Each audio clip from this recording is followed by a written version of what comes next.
Selamat pagi untuk kita semua. Terima kasih atas kesempatan yang diberikan.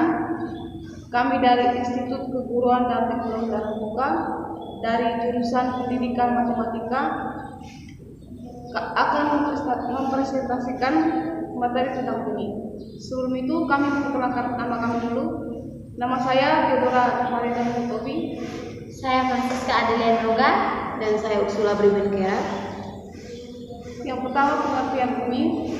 Bunyi atau suara adalah penempatan mekanis atau gelombang longitudinal yang merambat melalui medium. Medium atau zat perantara ini dapat berupa zat cair, padat, maupun gas.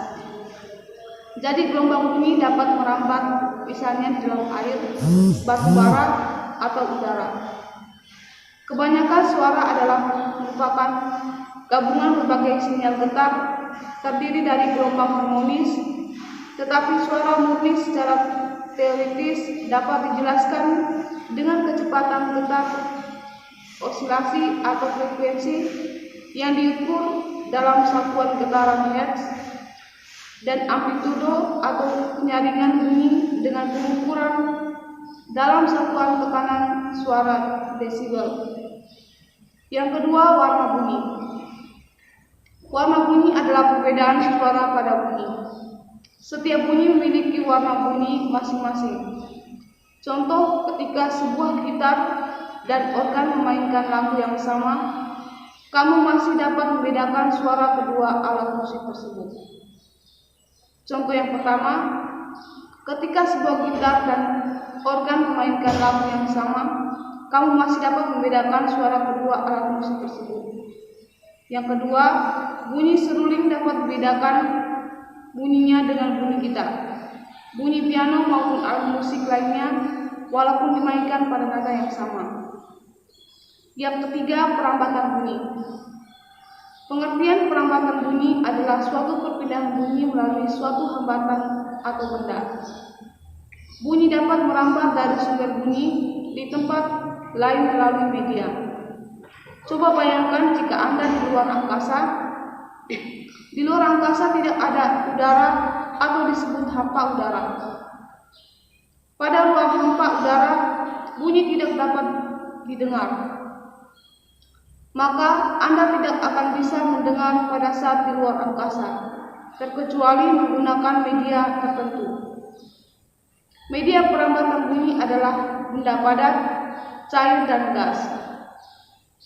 Perambatan bunyi juga memerlukan waktu. Kecepatan perambatan bunyi disebut juga cepat rambat bunyi. Berdasarkan penelitian, cepat rambat bunyi pada baja kira-kira 6.000 meter per sekon.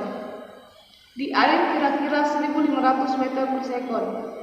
Dan di udara pada suhu 20 derajat Celcius adalah 353 meter per sekon. Sekian dari saya akan melanjutkan materi tersebut. Frekuensi adalah ukuran jumlah terjadinya semua peristiwa dalam suatu waktu. Satuan yang banyak digunakan adalah hertz, menunjukkan banyak puncak panjang gelombang yang melewati titik tertentu per detik.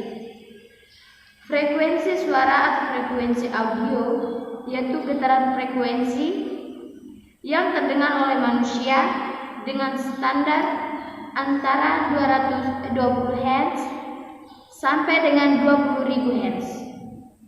Menurut sistem pendengaran manusia dibagi menjadi 3 kelompok, yaitu frekuensi infrasonic dengan rentang 0 sampai 20 Hz.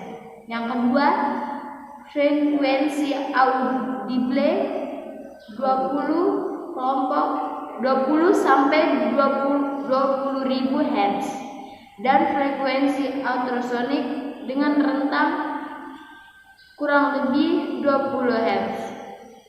Seperti yang kita lihat pada tabel di bawah ini.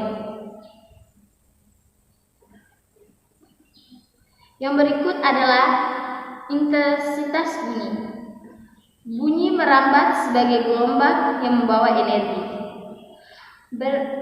Besar kecilnya energi bunyi menentukan tingkat kenyaringan bunyi atau suara yang didengar.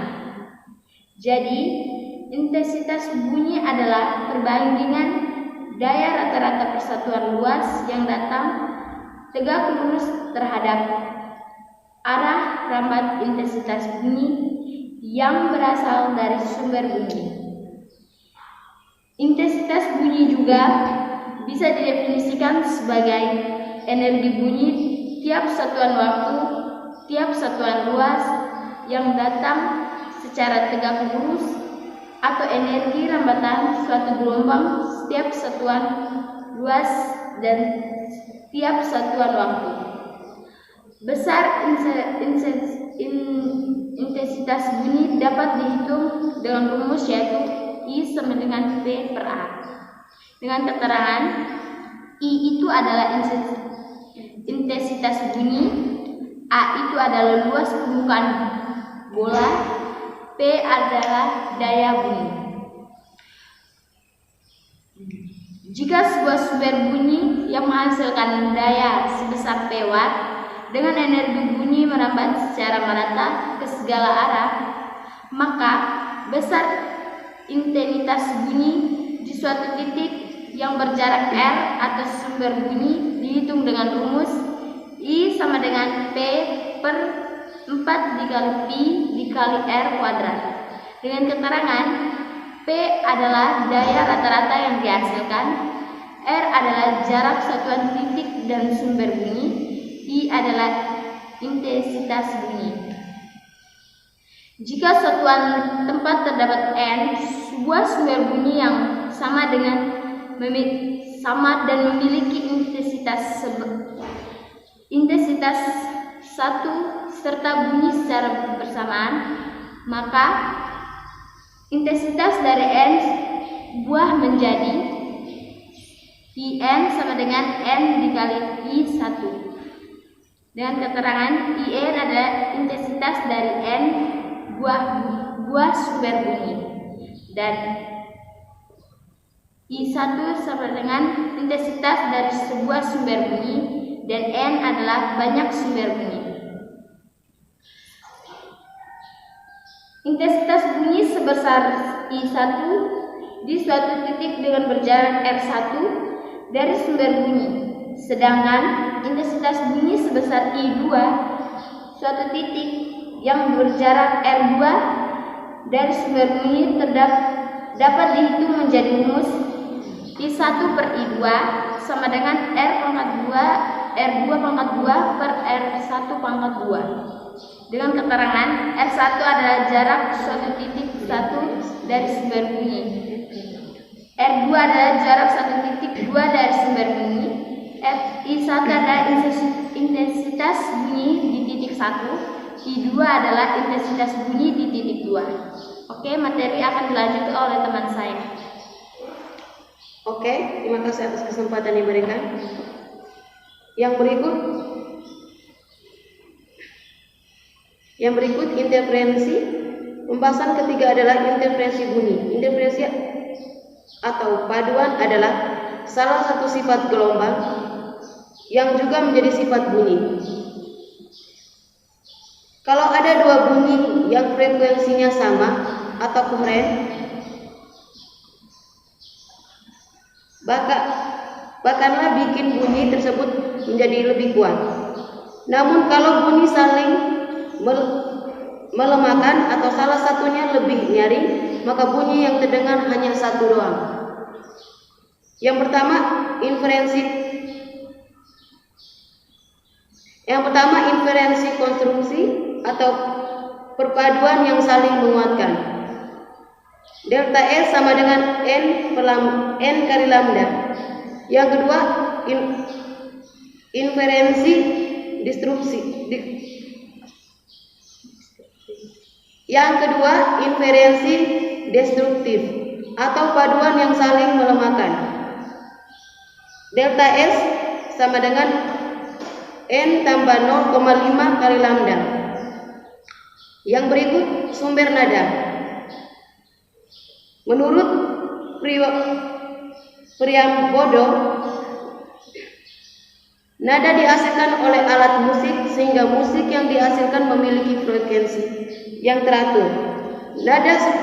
Nada sebuah bunyi dapat dibagi menjadi nada dasar, nada atas pertama, dan nada atas kedua. Nada dasar memiliki panjang gelombang terbesar yang terjadi pada alat sumber bunyi yang sama. Nada dasar, nada atau pertama, dan nada atau kedua yang masing-masing memiliki panjang gelombang dan frekuensi yang berbeda oleh jenis sumber bunyi yang berbeda. Contoh peristiwa getaran udara di pipa organa terbuka dan pipa organa terbuka sebagian.